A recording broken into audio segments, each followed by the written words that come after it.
Namaste and a very good evening to all of you. Keeping in the objectives of the International Day of Yoga, the India Tourism Mumbai has taken several initiatives to spread the awareness of yoga through various engaging activities. A week-long online outreach program started on the 15th of June 2021, and in fact, 7 days of virtual events have been arranged, which include a mix of awareness and engagement programs that can be accessed from the convenience of and the safety of home and other secure places. In fact, on behalf of India Tourism of Mumbai, which is the regional office of the Ministry of Tourism, Government of India and Western Region, I thank you all for joining today's online workshop, Building Resilience, the Path to Emotional Freedom by Ms. Ranjana Balyan. She is the principal consultant and facilitator in the Life University, Gurgaon. This session will focus on how to take charge of our happiness, irrespective of the external situation, how to navigate through tough times with confidence. We all know emotional resilience is when you are able to calm your frantic mind after encountering a negative experience. It is something, an internal motivation and inner force by which we can hold ourselves through all the downsides of life.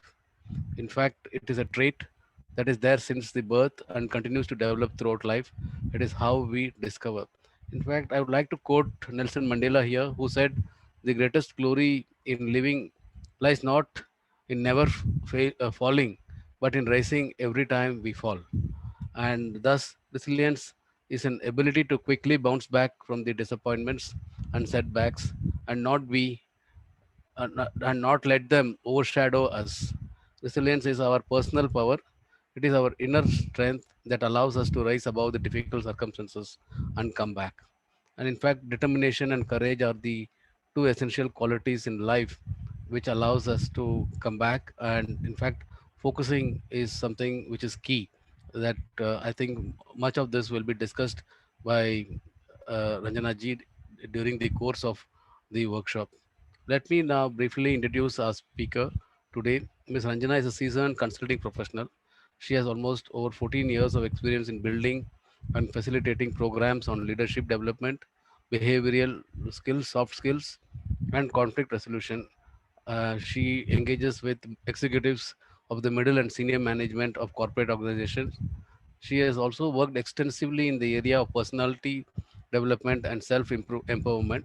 In fact, she is also a regular resource person for India Tourism Mumbai, where she has addressed our participants in several such programs in the past.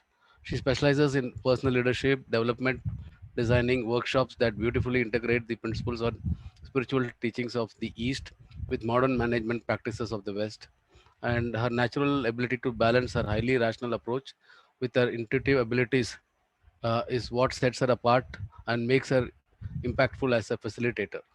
And she has almost done over 10,000 hours of facilitation training and coaching. And she has facilitated workshops on the leadership development, problem solving, mindfulness for various leading corporate organizations like Maruti Suzuki, Hero Motors, ENY, Delhi Metro, Amul, Parle, etc. And she has worked with cross-cultural teams also in these organizations.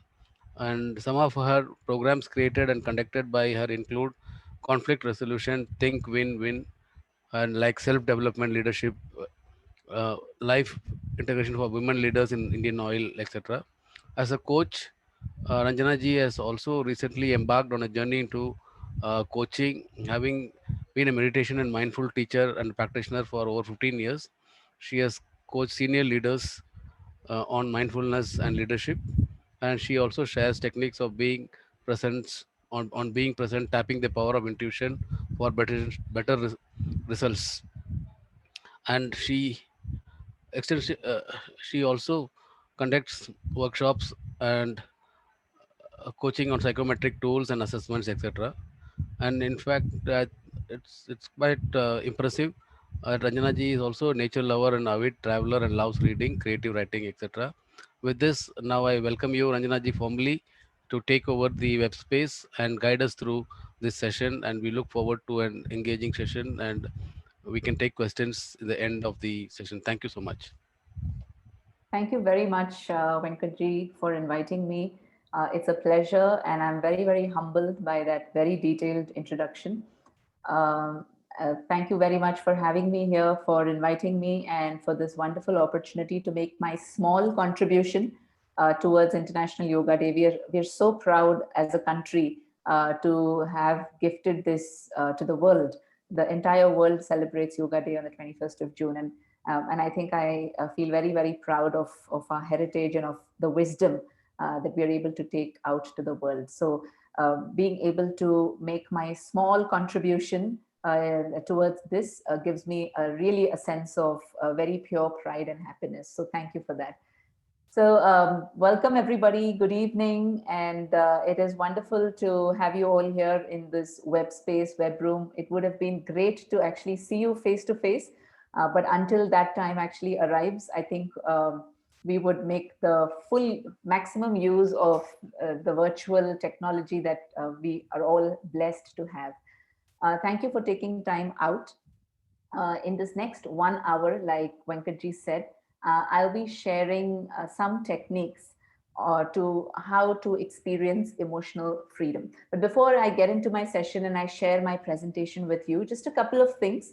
This is going to be more a webinar, more a one-way talk because of the number of people that we are, and also because of the time limitation. However, we will take a stop at the end, have about 10 minutes for questions. So if you have anything, any questions, suggestions, comments, don't hesitate, keep them ready, and we can have a detailed question and answer discussion. If there is anything you feel that hasn't been addressed, you can always get in touch with me later. The second thing that I would like to request all of you is, by default, please keep your audios and videos off. If you have any comment or suggestion that you would like to make in between, you might unmute and speak, or you can use the chat box generously, right? So there's a chat box at the bottom. Whatever you have, any questions, comments, you can type it in the chat box and I'll take it at the end of the session.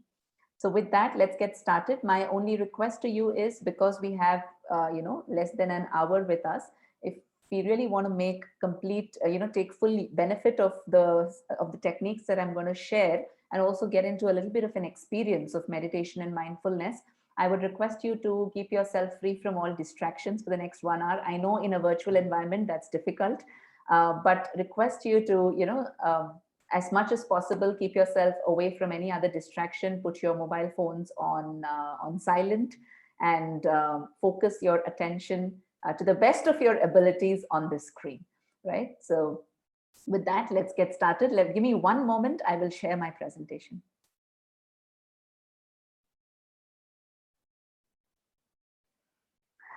Okay, so welcome to this program, Resilience, the Path to Emotional Freedom. My focus today is going to be on the second part, which is emotional freedom. Of course, we will talk about resilience, and all the techniques that I'm going to talk about is going to help us build resilience. But my focus is going to be on emotional freedom, because that, I think, is one of the very, very important skill sets. And I'm very intentionally using the word skill set, because I think it is a very important skill set that we need to develop and learn to be able to thrive in the post-COVID era, or in the virtual environment that we're all, right? The way COVID has changed everything, the way we work, the way we live, the way we communicate and interact with each other, and just the immense amount of changes that's happening around us. I think emotional freedom is definitely one thing that earlier, before COVID, was kind of optional, but now I think it's become more compulsory, and which is why I used the word skill set. Okay, so hopefully we're going to have some techniques on how to experience that. So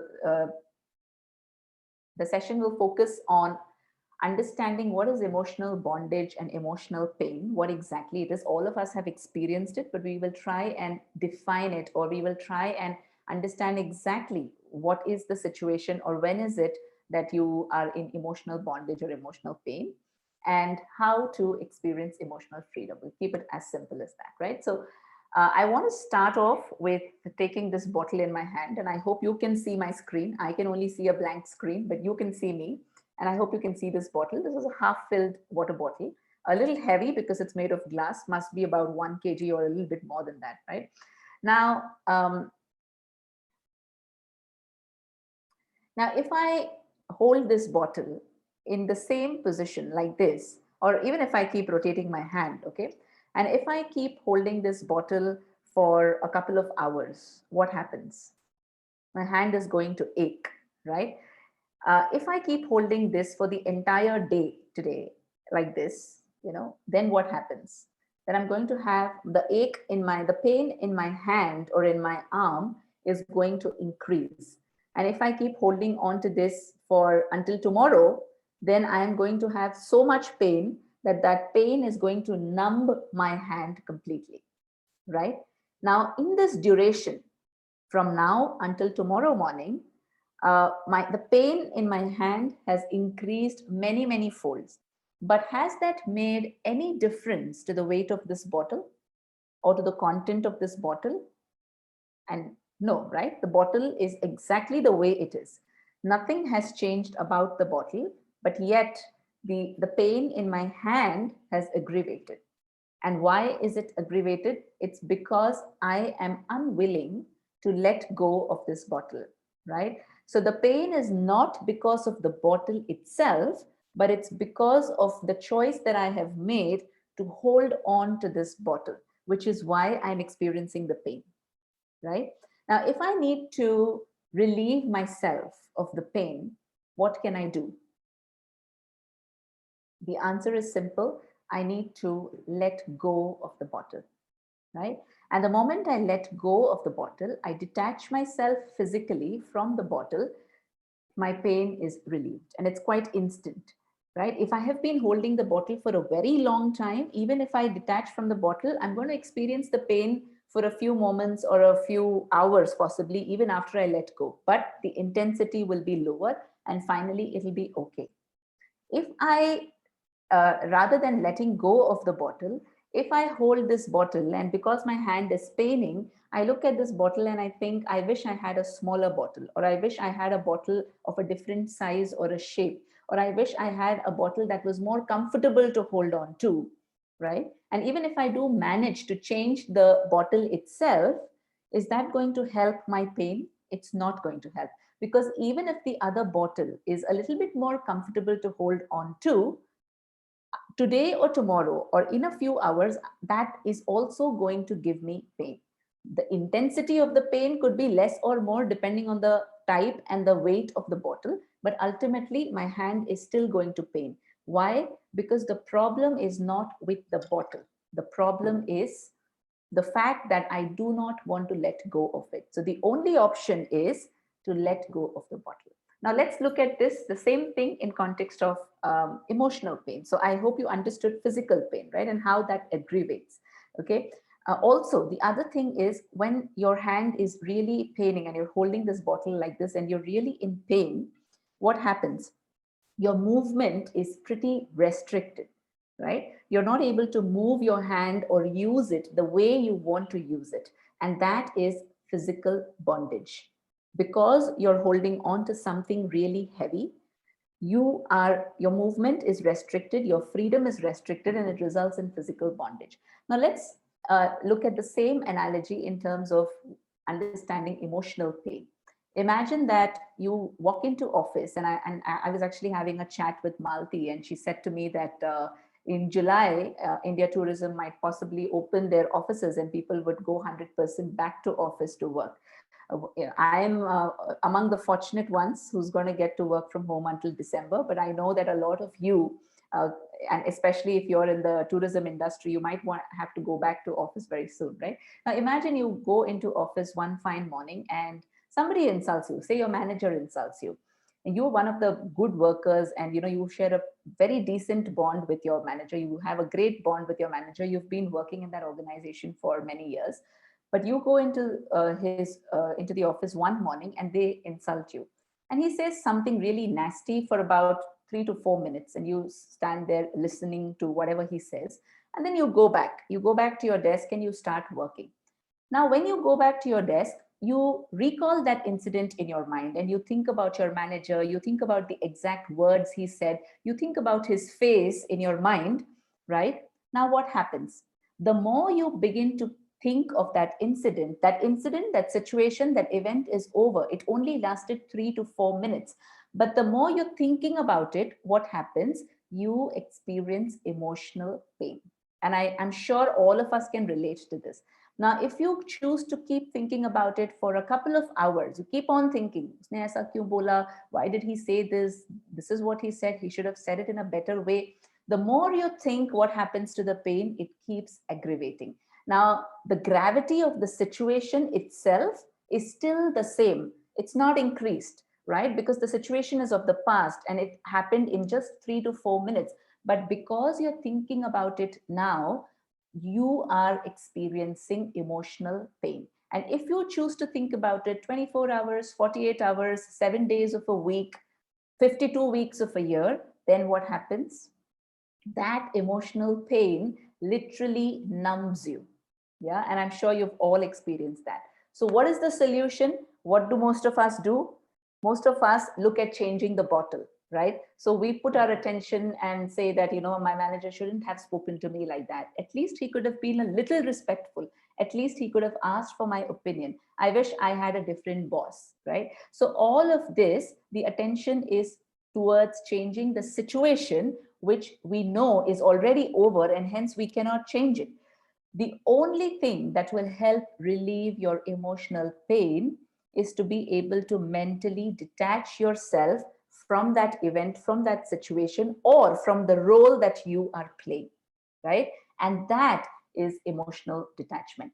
The longer you continue to think about that event and continue to experience negative emotions of grief, of sorrow, of sadness, of disappointment, whatever that emotion is, the longer you continue to experience that, what happens? You will not be able to apply your mind to anything else. You will not be able to experience anything else that you want to experience. And that, my dear friends, is emotional bondage. So, emotional attachment to the event, to your boss, or to your own role, and that's led to emotional bondage. And that emotional bondage is creating a lot of emotional pain, right? So, how do you free yourself from that? There's only one option: detach yourself mentally from that situation, from your own role. So first of all, being aware of where is my attachment, and then detach yourself, right? So, how do you detach yourself? That's the question. And that's what we're going to discuss today. So, first of all, let's understand why detachment. And the reason I'm taking this is because a lot of us feel that detachment is not a very good word. The moment you talk about detachment, we say, "Wo to sadhu sannyasi bana denge." Like the moment you're detached, you feel that you'll become very cold. And some of us are actually afraid of being detached. And therefore, I want to change this word and say detached involvement, because the more you detach, the more involved you are. And this is one thing I want to really invite you to take a note of. By the way, if you don't have a pen and a paper, I would request you to quickly grab a pen and a paper. Yeah, I'm not going to halt, but you can just go and quickly grab a pen and paper, because there will be a lot of things that we will discuss that you might want to note down. This is one thing that I really want you to think about, and I want to leave you with that thought. The more detached you are, the better involved you can be. For example, even physically, if I am not holding on to the bottle, does that restrict my ability to use the bottle in any way? It doesn't. In fact, it enhances my ability. I can use the bottle in a much better way if I'm not holding on to it. I can use it with my left hand. I can pick it up from any direction. I can put it on a stand and then use it. So my ability to use the bottle enhances if I'm not holding on to it, right? Similarly, if I become detached from my manager or from my role, will that restrict my relationship with my job or with my manager in any way? Will that affect my relationship? No, in fact, it will enhance it. Can I remain detached and yet have an open conversation with my manager and tell him how I was feeling? Can I remain detached and yet have a strong, healthy bond with my manager? I can, because the more detached you are, the better involved you can be. And we'll see how that is. Shortly, I'll give you a few more examples to clarify. But before that, just some statistics. Several studies have actually shown a very strong connect between excessive emotional attachment, and this emotional attachment is also called as obsession, and it could be with anything. It could be with an object, it could be with a person, it could be with a role that you're playing, right? It could be with anything.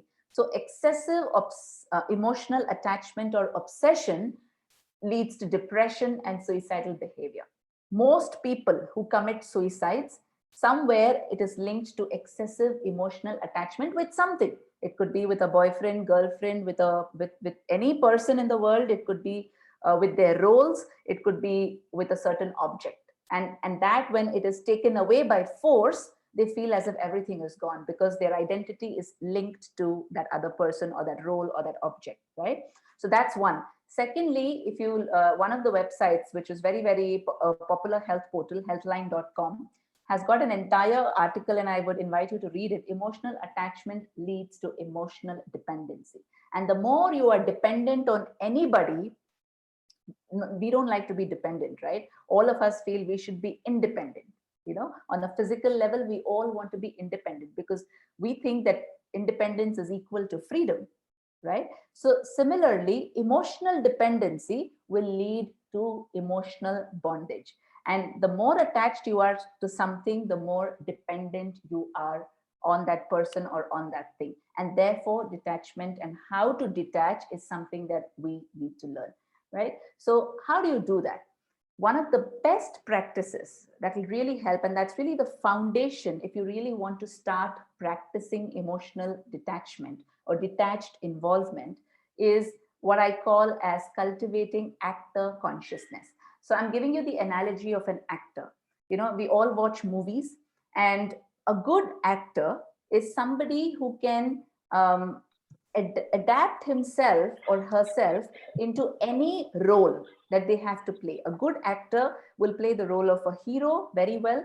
A good actor will play the role of a villain also with equal, equal dedication, commitment, and you can see the talent even in the role of the villain. Irrespective of whatever role they play, you know, they showcase their skills, they showcase their passion, they showcase they showcase everything in a way that it keeps us very entertained. So who will you choose as the best actor? Somebody who's versatile, somebody who's capable of playing any role to the best of their ability. But while the actor is playing a particular role, he always remembers that I am an Amir Khan, or I am a Shah Rukh Khan, or I am a Ranveer Kapoor, whatever.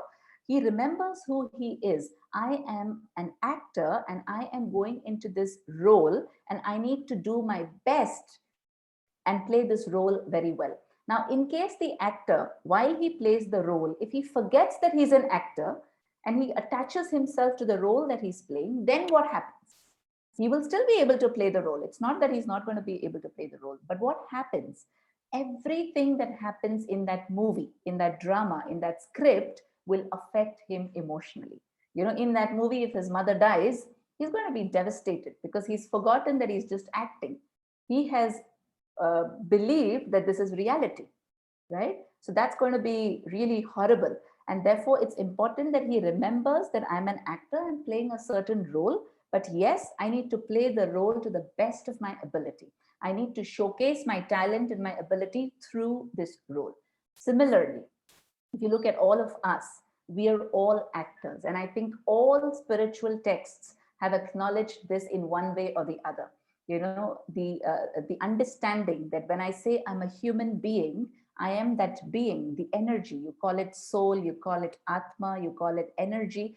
But essentially, I think by now, we all agree with this collective wisdom and understanding that all our spiritual texts have offered us over the years, that we or I am that being, that conscient energy that has taken this body to play a certain role. We all agree and understand that this body is perishable. One day I'm going to leave the body, but what happens to the energy? The energy is immortal. I go and take another costume, another body, and I play another role, right? So when I play my role. When I get up in the morning, I need to remind myself, just a gentle reminder, wisdom sabke paas hai, gyan sabke paas hai, but how do you imbibe it and make it your reality? You need to gently remind yourself every day of who I am. So when you wake up in the morning, remind yourself that I'm an actor, a beautiful, conscient being of energy, playing different roles. I'm playing the role of a manager, playing the role of a coordinator, playing the role of a facilitator, playing the role of a trainer, playing the role of a mother, a daughter, a daughter in law. I'm playing multiple roles, and I have the capacity to play many more roles than what I'm playing.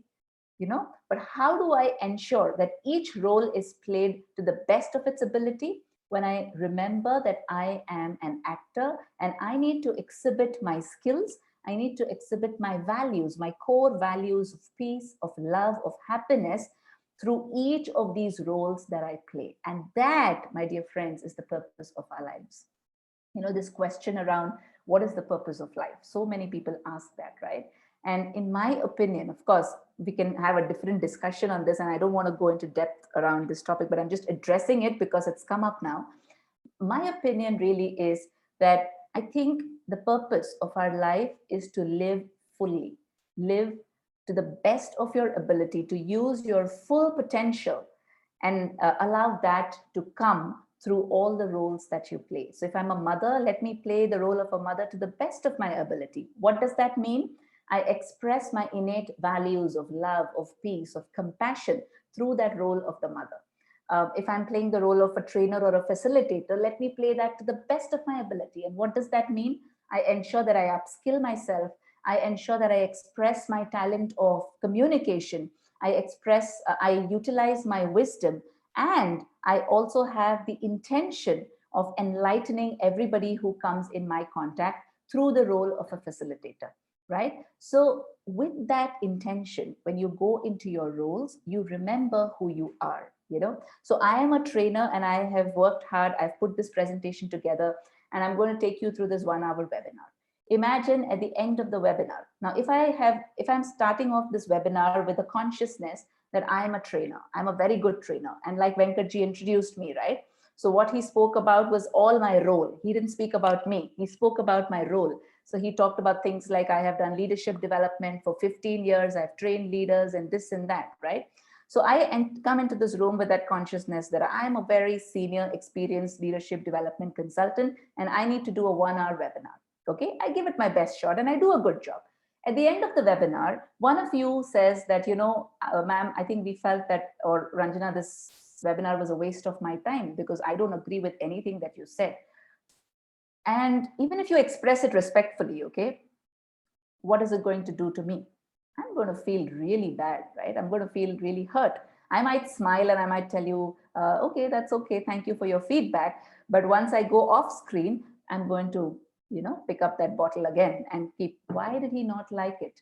I worked so hard. What was it about the webinar that he didn't like? And I'm going to start creating those stories in my mind, and I'm going to go into a state of emotional pain. Now, versus if I come into this webinar with a conscious intention that I am a beautiful, happy being of energy, playing the role of a trainer from 5 p.m. to 6 p.m. on a Saturday evening, with the intention of using whatever wisdom, whatever little knowledge I have to enlighten my audiences. And I come with that consciousness. Now, at the end of the 1 hour webinar, somebody tells me that, hey, whatever you said was a waste of my time. Is that going to affect my happiness levels? It will not. Why? Because I've come with a consciousness that I am a happy being.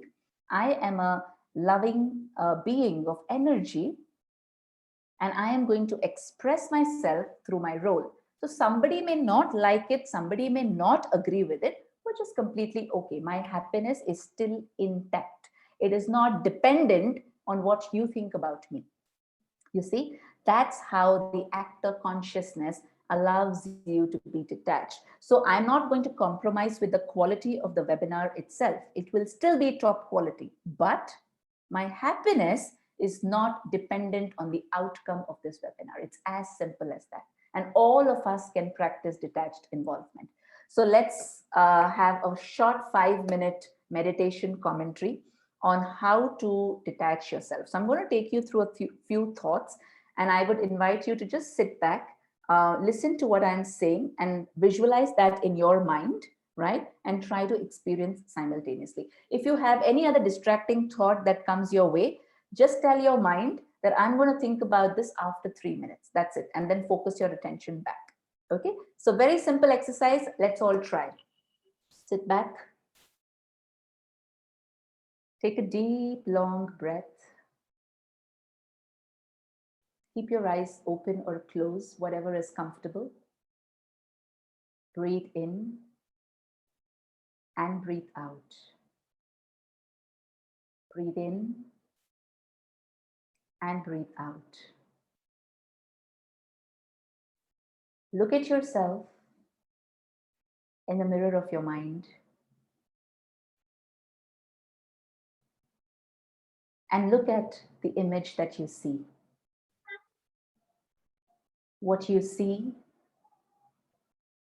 is just the costume that you, the being, have taken. Today, as you sit in silence and in reflection, remind yourself that you are an actor, an amazingly talented, a highly skillful, and a very valued actor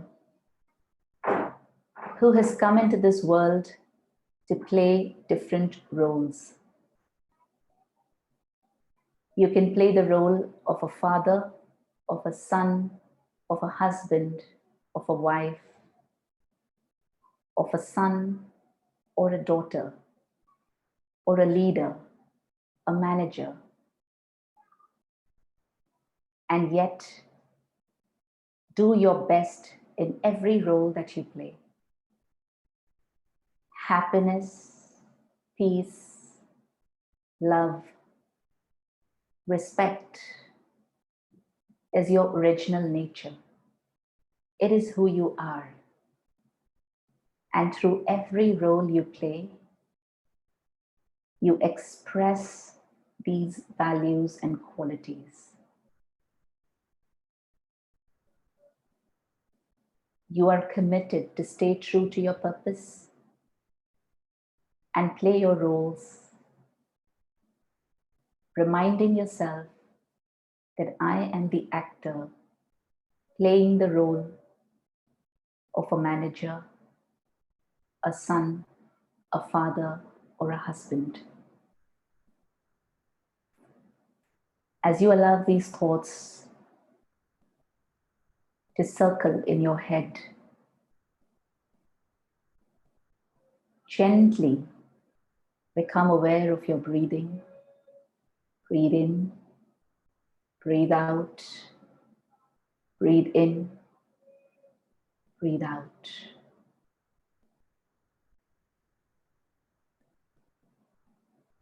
Remind yourself that your happiness is not dependent on anything external. It is your true nature. People can disagree with you. They can say whatever they have to say, but they cannot take your happiness away from you. And with this very positive reminder, gently open your eyes. So, just a few sentences, every morning. Even if you can't say this commentary, you don't have to. I just took you through an experience to, get you to feel how it feels to, experiencing that detachment. But all you need to remind yourself, I am an actor and I am ready this morning to play the different kinds of roles that I have to play, right? And whatever happens, nobody can take away my happiness from me because that is my original nature. Yeah. With this little reminder, go ahead. So this is right, the basic practice of detached involvement. And the more you do it every day, don't wait for a difficult situation. Please. Building resilience is an everyday process. This is something that people fail to understand. Resilience has been talked about so much during the COVID times, and I don't understand why, because resilience is something that was always needed, right? But it's just that the COVID and all the situation has made it like, we've just realized that, oh my God, I really need to learn how to build resilience now, right? But this is not to be done when a difficult situation comes. It is something you need to do on a daily basis. Why? Because what you practice grows stronger.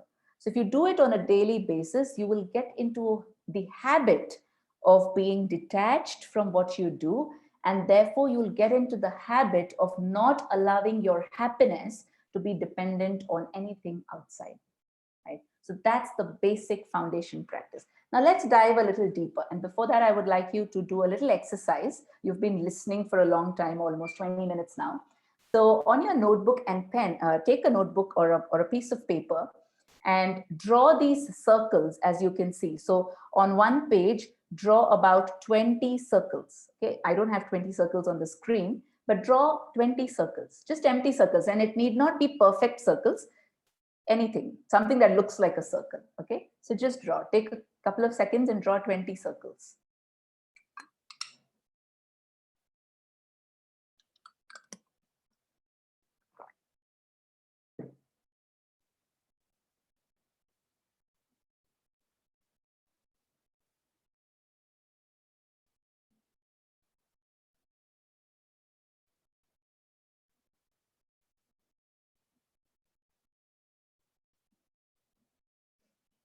Okay, so once you've done drawing your 20 circles, this is called the creative circle challenge. Okay, so it's going to stretch your creativity a little bit, and I think that's good, right?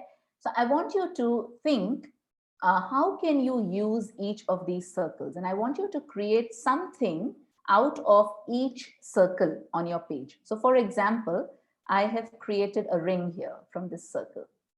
I have created a lock. I have created an alarm clock, right?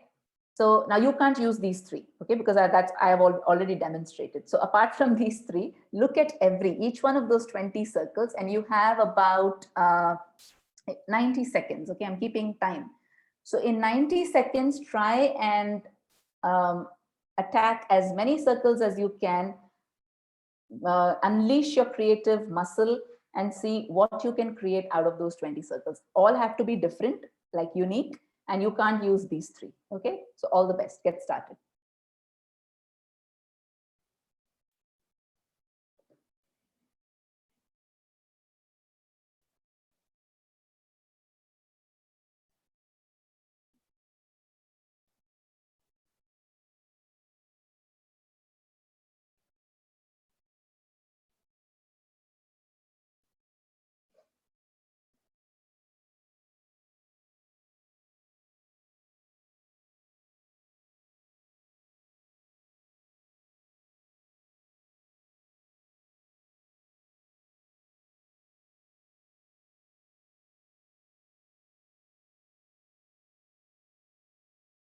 Last 10 seconds.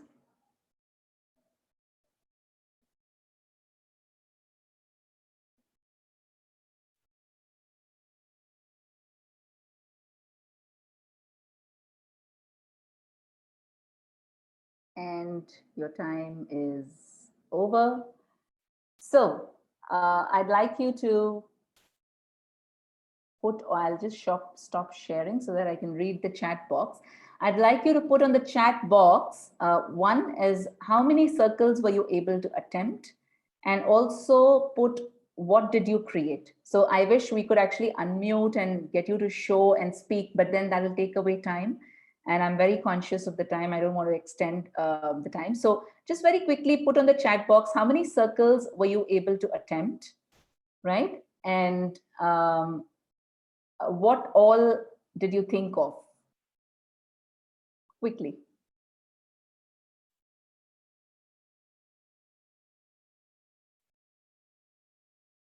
Globe pot, bulb, ball, teapot. Okay, perfect.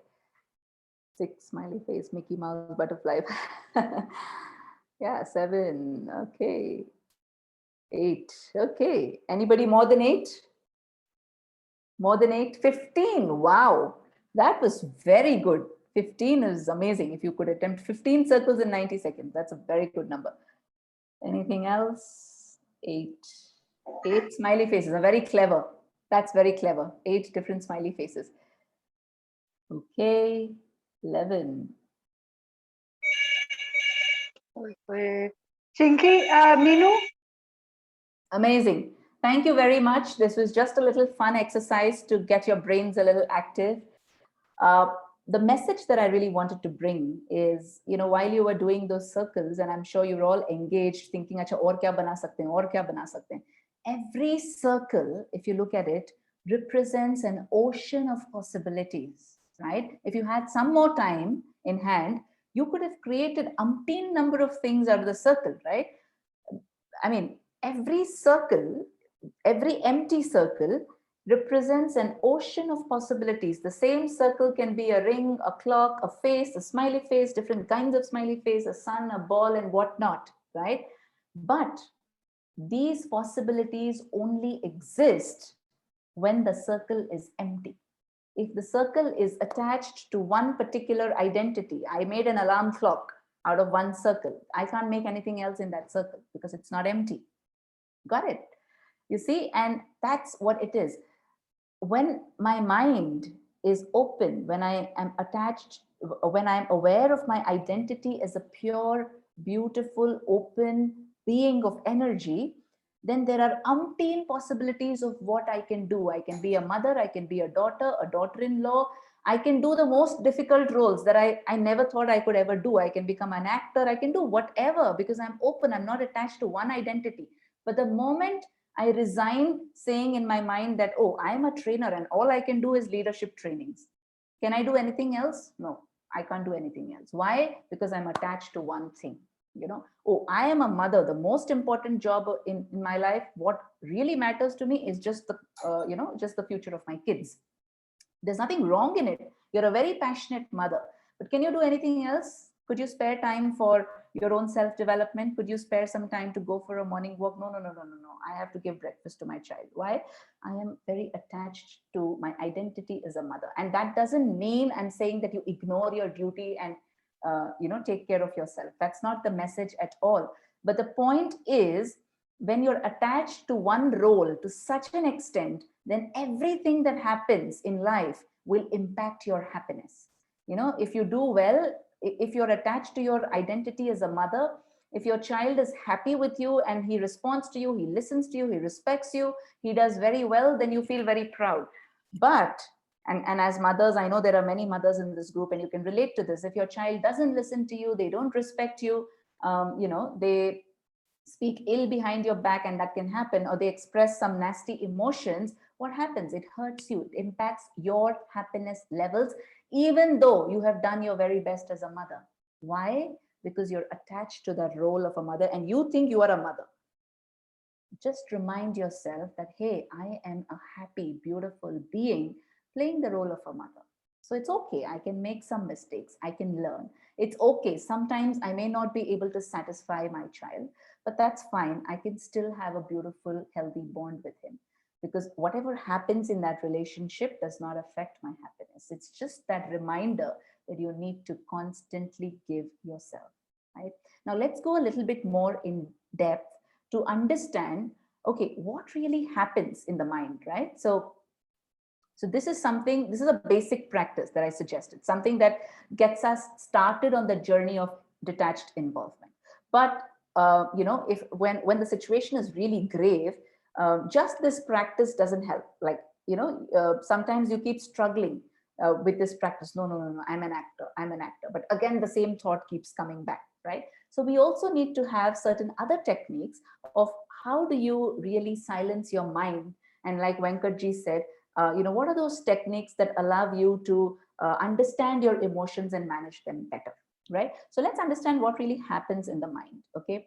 Now, this is the situation, the event. So let's go back to that same situation that I took, that your boss insulted you. You walked into office feeling very nice and happy. It's a great place to work. You have a great bond with your manager, but you go there and he insults you. He says something very nasty. Now that is what you see and hear. Okay, you saw something, you heard something. Okay, that's the event. Now what happens? You start to create thoughts, and whatever you're thinking in your mind is not just the thought, it's a story. Have you ever noticed that your mind is the greatest storyteller? Anything you see and hear, you come back to your desk, okay, that boss is not there, the event is not there, but your mind is telling you a story about what happened, okay? It could be any kind of story. It can tell you a story, that why is he doing this to me? He doesn't value my contribution. Am I not important in this organization? Is my hard work not valued? Now that's a story that your mind is saying. It can tell you all kinds of stories, right? Now, depending on the quality of that story, you will feel certain things and experience certain emotions in your body. That is the emotional experience that you go through. Emotions, negative emotions of grief, anxiety, fear, all of those things that you experience when you have an untoward, unpleasant situation. That those emotions causes you to react or act in a certain way. Okay, now see the connection. You're in an emotional state, and in that emotional state you take a certain action, and it could be any action. Either you go and shout at them, or you decide not to say anything at all. Yeah, so basically I've written the word reaction because I'm reacting to the emotions, right? And now that reaction and that action, whatever that is, what happens, that feeds back into the story in my mind, and I am caught in a vicious cycle. What I saw and heard is one thing, lekin dekho kya ho raha hai. My mind has taken that information, that input, and started creating all kinds of stories. अब आप 2 दिन बाद सोचोगे तो you will have another thing. शायद ना उसने ऐसा इसलिए बोला होगा. We make all kinds of assumptions, right? So you're creating those stories, and basis the quality of the story, you will experience the emotions, right? So your emotion is not because of what happened. It is because of the kind of story that you created basis what happened. Right? That is so important. What are the 3 kinds of stories that your mind creates? And this is something we need to be very aware. So please pay attention to this part. In any situation, whenever you're in emotional pain, okay, I want to clarify one thing here. All of these things that I'm talking is in context to day emotional freedom. Okay, every day on a daily basis in our normal working relationships, or in our relationships with our family and friends, we lose our emotional freedom almost on a daily basis. And I am talking about those incidents and situations. I am not talking about a very grave situation like, say, death of somebody in the family, right? So because that is a very different kind of grief. It's so much more heavier in nature, and there is a slightly different way and mechanism to handle grief of that nature, like a death in the family. But the other things, like we lose our emotional freedom. Somebody makes us angry. What happens? Bhai usne mujhe gussa dilaya, which means I am no longer emotionally free. Yeah, I've lost my freedom anyway. Somebody said something and I started crying.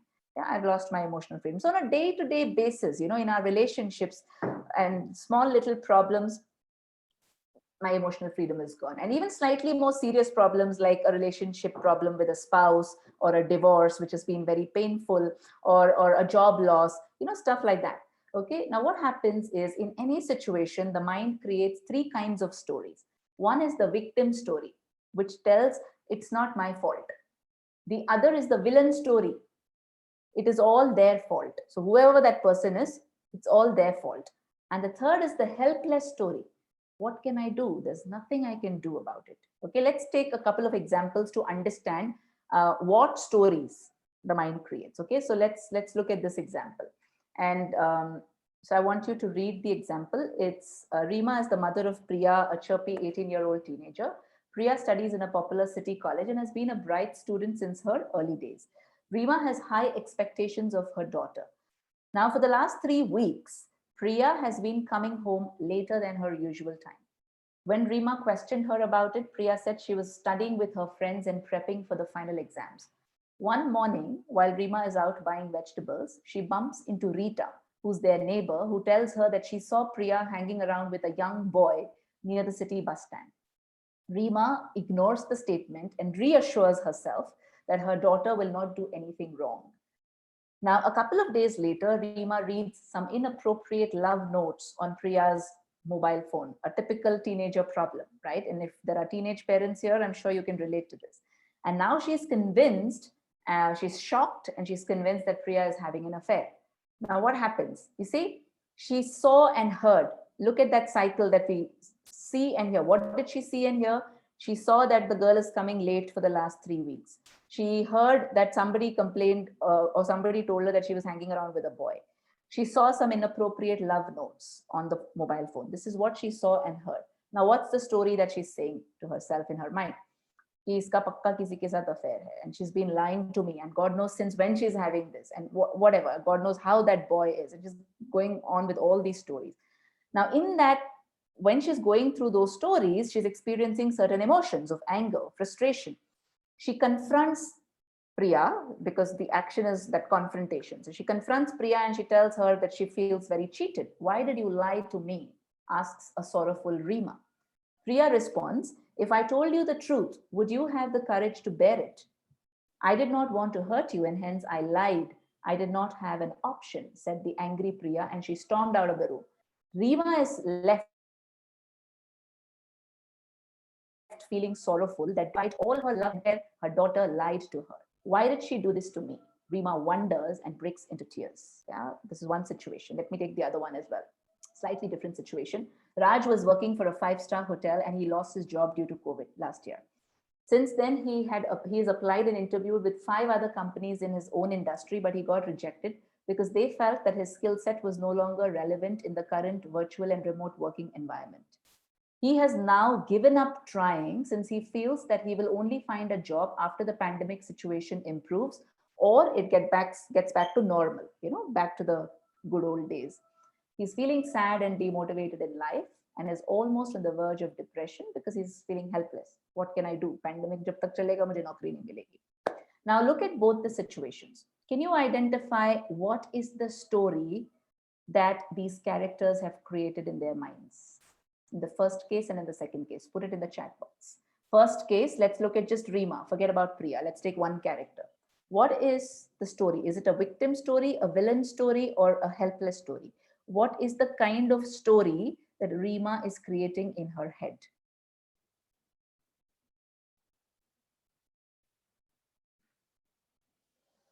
She is creating a victim story. Yeah. A story that says it's not my fault. मैंने तो सब कुछ किया. मैंने तो उसको प्यार किया, उसको इतना सब कुछ किया, but she has lied to me. So it's not my fault. I mean, why did she do this to me? That's a victim story. What story is Raj creating in his head? Helpless story. मैं क्या करूं, situation ही ऐसा है. God knows when this Covid will get over. अभी ठीक होने वाला था, सेकंड वेव आया, अभी थर्ड वेव की भी बात कर रहे हैं, तो तब तक तो मुझे तो नौकरी मिल नहीं सकता. What can I do? Helpless story, right? Now you see, it's these two stories that they're entangled in it, which is not allowing them to experience emotional freedom.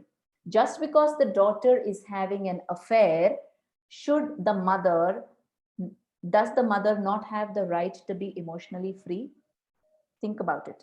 Think about it. Just because the daughter is having an affair, and that's okay. She might think it's a wrong thing, it's a right thing. We're not getting into right and wrong here. But does that mean the mother cannot experience emotional freedom? The other thing, if the mother is in emotional bondage like Rima, will she really be able to help the daughter in any way? Will she be able to support Priya supposing that guy ditches her tomorrow? Will she be able to uplift Priya? Will she be able to have any useful conversation? And so many mothers sitting here, we know it's not going to be possible. Even if she does manage to stop Priya from meeting the guy, the relationship between the mother and the daughter is at stake. Yeah. Same with Raj. If he continues to create this helpless story and remains in emotional bondage, do you think his chances of finding a job is going to enhance or it's going to come down? You agree it's going to come down because he's not going to be able to focus. He's not going to be able to upskill himself. He's not going to be able to really understand the need. And therefore, what happens? And with every rejection, his self-esteem will go down. And then he gets caught up in that vicious cycle. So what do? Number one, and this is where mindfulness is such an important practice. Mindfulness allows you to recognize and become aware of the stories that your mind is creating. What happens is, हम उस storytelling में इतना busy हो जाते हैं कि we consider that story to be the absolute reality.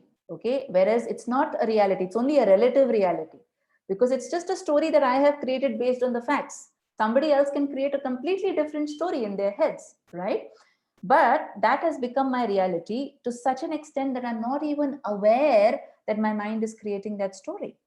So, the practice of mindfulness allows us to identify and recognize the kind of stories that my mind is creating. It allows me to recognize that, okay, right now I am caught up in my own story. ये पता होना बहुत जरूरी है, because if I don't recognize it, I won't do anything about it, right? And I'll keep defending myself, saying that मेरी गलती नहीं थी, मेरी गलती नहीं थी, मेरी गलती नहीं थी, और उससे क्या होगा? I'll just feel all the more sorrowful. It's not going to change anything outside, right? So mindfulness, what is mindfulness? What do? Nothing. You just pause for a minute, look at the screen of your mind, and become aware of what is it that my mind is thinking in this moment. Okay, let's do it right now. Just sit back, sit relaxed, be comfortable. Focus your attention on your breathing and become aware of your breaths as you inhale and gradually let go. Inhale, let go. Focus your attention only on your breathing and take deep, long breath.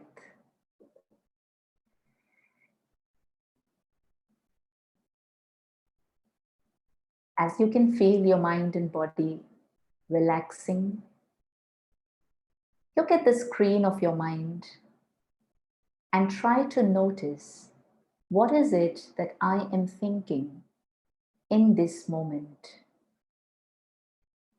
What is the kind of thought, or what is the kind of story that my mind is telling me right now? Just observe it. Do not judge it. Do not try to change it. Just become aware of what is the thought. Observe the screen of your mind and notice the thoughts as they rise and fade away like waves of the ocean.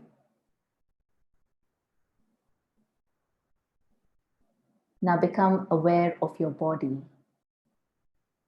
and notice if there is any tightness, any tension in any part of the body. If there is, consciously let go and relax.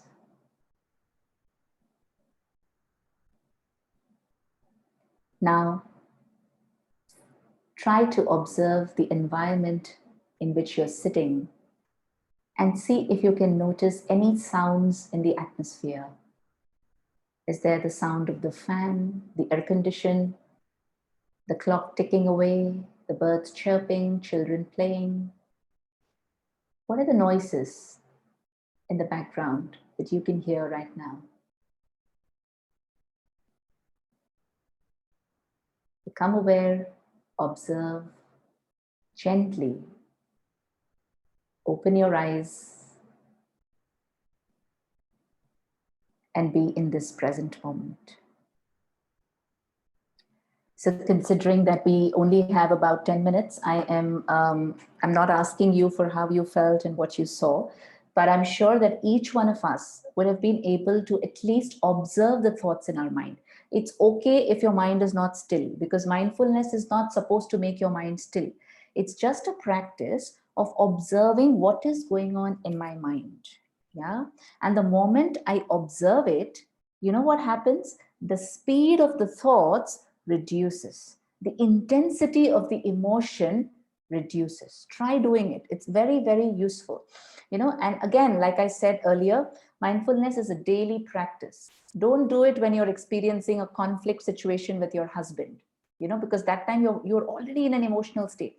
Of course, you need to use mindfulness, but to be able to use mindfulness in that emotional situation, you need to practice it every day, so that in that situation, as you get emotional and as you feel the emotions coming up, you can just observe your mind, become aware of the emotions in your body, and immediately the intensity is down. So that's the first step. Recognize the emotions. Now, once you've recognized the stories, unpack your stories. Now, this is very important. How do you unpack your stories? अब आपने पहचान लिया कि yes, my mind is telling me a victim story, right? So number one, separate the facts from the story. Okay. So whatever I saw my daughter doing, like she came late for 3 weeks, I saw some notes on her mobile phone. Only that is the fact. She's having an affair with the boy is my conclusion based on a fact that I saw. You see, there's a difference between fact and difference between story. Fact is what you see and hear. So there's proof, there's evidence. Story is the conclusion that you make or the attribution that you make basis what you see and hear. That conclusion can be right or wrong. I'm not saying that it is wrong, but there's always a possibility. It could be right, it could be wrong. You could be 90% right, 10% wrong. That's also possible, right? But try to separate the fact and the story. Because when you have a conversation with the other person, if I go and if suppose if I am Rima and if I have to have a conversation with Priya, if I tell her, you know what, Priya, I don't think you should be having an affair in such a young age. You should focus on your studies. She'll immediately become defensive and said, Mama, who told you I'm having an affair? How can you tell me that? Because I'm accusing her, right? Because I am telling the story and her mind has a different story. She won't agree with it. But if I tell her, you know what, I saw that you've been coming a little late for the last 3 weeks, and I saw some strange notes on your mobile phone. I just happened to see it. So that makes me wonder that something is wrong. You know, now agar aapne usko facts bata diye, there's no way that she can deny, because I mean, fact is a fact, right? Nobody can deny the fact. Okay, they may say no because they're scared, but if you make it comfortable, fact is still a fact. But the moment you start talking about stories, they also have their stories and they become defensive, right? This is not only about mother daughter, it's in any context. So first, separate the fact from the story. Now, if you've understood that it's a victim story that your mind is telling you, which means it's not my fault, if that's the kind of story that your mind is telling, ask yourself, aram se, because once you become mindful, you're relatively at peace. Now ask yourself, what is my role in the problem? Could there be a possibility that I have a small role to play in the problem? Maybe asking the question will open a lot of possibilities. You might be able to see that, yes, I do have a role in the problem. You know, just like my daughter told me that I don't have the courage to digest the truth. And that is a problem, right? That is my role in the problem. But I'll only be able to see it if I ask that question, because then I'm unpacking the victim story. You see? Similarly, if your mind is angry, you're playing the villain story, you know, samne wale ki galti, I have a bad manager, a bad organization, that guy is really a crook. Now ask yourself this question, why would a reasonable human being do this? In Raj's case, yeah, or okay, Raj's case was a helpless story, but you know, so many people lost their jobs due to COVID. And you know, a lot of people were left feeling that the organization or the manager was a villain because they were so unempathetic that they just called and said ki kal se mat aao, right? But the question I need to ask, instead of living with a villain story, because the moment every time I think that this guy is a villain, it's only making me more angry. Question is, why would a reasonable person do this? By asking myself this question, I might be able to see some possibility. You know, I'll just get a different perspective. Maybe the business was really doing bad. Maybe they really needed to save money. Maybe there was something. At least I'll be open to that possibility. Third, helpless. If you're feeling helpless, what do you ask? What should I do right now to move toward what I really want? Okay, COVID situation, I've got rejects from 5 companies. Fair enough. And it's going to remain like that. Now, what is the one thing that I can do right now to move toward what I really want? Right? So when you unpack your story like this, so you ask yourself these questions and then take yourself to action. What is it that I need to do now? So when I say, what is my role in the problem? I'm able to see a couple of possibilities. And then I ask myself the question, okay, now what is it that I really need to do? Yeah. Similarly, for the villain and the helpless story. So you unpack your story and then move to action. Now, I'm just very briefly touching on this, understanding resilience. You know, all of us, when we are faced with a difficult situation, we go through these different stages, these different emotions. Initially, it's resistance or shock. Then we go through denial, we go through frustration, depression. But what happens is after a period of time, we begin to experiment with different things, make different decisions, and integrate with the new normal, no matter how difficult the situation is, right? Now, what is resilience? Resilience does not mean that you don't experience these negative emotions at all. Resilience just means that the gap between shock and resistance, that's the first stage, and the integration with the new normal, the gap between these two is very, very less. The lesser the gap, the higher the resilience. So when you use all these techniques that we've just discussed, you're building your resilience, which means what? It doesn't mean that tomorrow, if your daughter plays games with you, you won't go through these emotions. You will still experience them, but you are equipped with the right tools to reduce the gap, between those negative emotions and integrating with the new normal. That is resilience. So once you've unpacked your stories, move from story to proactive action. How would you do that? In any situation, there are always things that are beyond your control. And when you focus all your attention on what is not in your control, like for example, again, going back to the bottle example, I say, I wish I had a lighter bottle. I wish I had a plastic bottle. I wish I had a bottle of a small shape or a size. Right now, it's not in my control. What happens? The possibility of me creating those stories increases, and there is no solution. And my concerns begin to grow because I'm giving a lot of attention there. But if I refocus my attention to what is it that I can do right now, because in any given situation, there are always some things that you can do, even if it's one small step, but there's definitely something that you can do. Now, if you put your attention to your circle of influence, what is it that I can do? Then slowly your circle of influence expands, and it expands and grows so big that your concerns become small. This is adapted from Stephen Covey's teachings, but it's a great way to move from stories in your mind to free yourself from there to proactive action, right? So that's really the last step.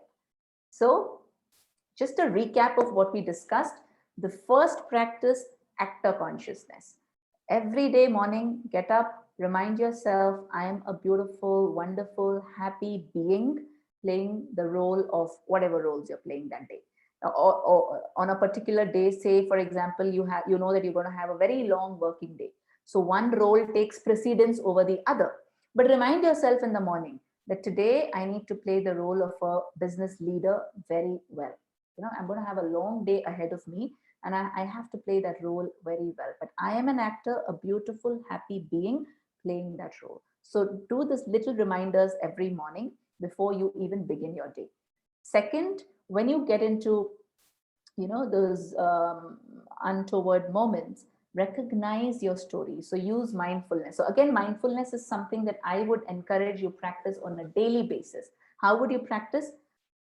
One simple way that has worked very well for me is, after every couple of hours, 2-3 घंटे मैंने काम कर लिया, I finished my routine, I just stop for 1 minute and go into that mindful practice. So I take deep breathing, practice deep breathing 3-4 times, deep inhale, deep exhale. And then I just try to observe, okay, what is my mind thinking right now? How's my body feeling right now? And sometimes आपने भी देखा होगा, when you're sitting in front of the laptop for the whole day, you're not even aware that at the end of the day, when you wake up, you have a pain in your neck or you have a stiff back. And interestingly, it has been there, but you're not aware of it. And you're not aware of it because you didn't pay attention to it. So that is what the mindfulness practice helps you to do. So after every 3-4 hours, just stop for a minute and ask yourself, how's my body feeling right now? Is there any tension? Is there any tightness? Can I just loosen up? What is my mind thinking right now? Just be aware of it. Don't judge it. Don't try to change it, but just look at it, right? And then again, bring your attention back to work and start working. Again, after 3-4 hours of work, stop for a minute and do this little 1-minute mindful practice. So when you start doing that, you'll be able to use mindfulness as a tool, in an emotional situation to recognize the kind of stories that your mind is creating. Then, depending on what story you're creating, you're telling yourself, unpack your story. Victim story, ask yourself that question. Villain story, ask yourself that question. Helpless story, Ask yourself the question and unpack it. When I say unpack, it means I'm reducing the intensity of the emotion in that story when I'm asking myself a question like that. That's unpacking. And then I move from the story to proactive action. Ask myself the question, okay, what is the one thing that I can do right now? And focus my attention on that so that the circle of influence continues to grow, right? So I think if we proactively start, and my invitation to you today is when you go back, look at a situation that's really troubling you, that's taken away your emotional freedom. It could be with a person, it could be a troubled relationship, something. Take that situation and try to use these techniques in that situation. Try to unpack the story that your mind has been telling you and see what comes up for you and actually practice it, right? And I'm sure that you'll be able to build resilience and experience emotional freedom, at least to some degree. Yeah, to a great degree, actually, if you do it on a regular basis. With that, thank you very much for your time. That's the address of my website, lifeuniversity.in, letsbegenuine.com. They're both the same company, and the website is interlinked, so you can click on any of it. I have put a full-fledged online course on building resilience. So if you're interested, you can check the introduction video, which is available on the website, and you might want to register for the course if it interests you, right? Wishing you all a wonderfully, beautifully blessed life ahead. Thank you very much for your time. Thank you. Thank you again, Ranjana ji, for that wonderful session. It was just kind of taking us through discovering ourselves and finding that it is within ourselves that we can kind of tap this energy and come out. And I hope many of our participants would have also kind of benefited. And if there is any questions, I you can just unmute and speak, or you can put it on chat so that Ranjana ji can take it, and otherwise we can move forward. Now it's question time. If I can open the floor.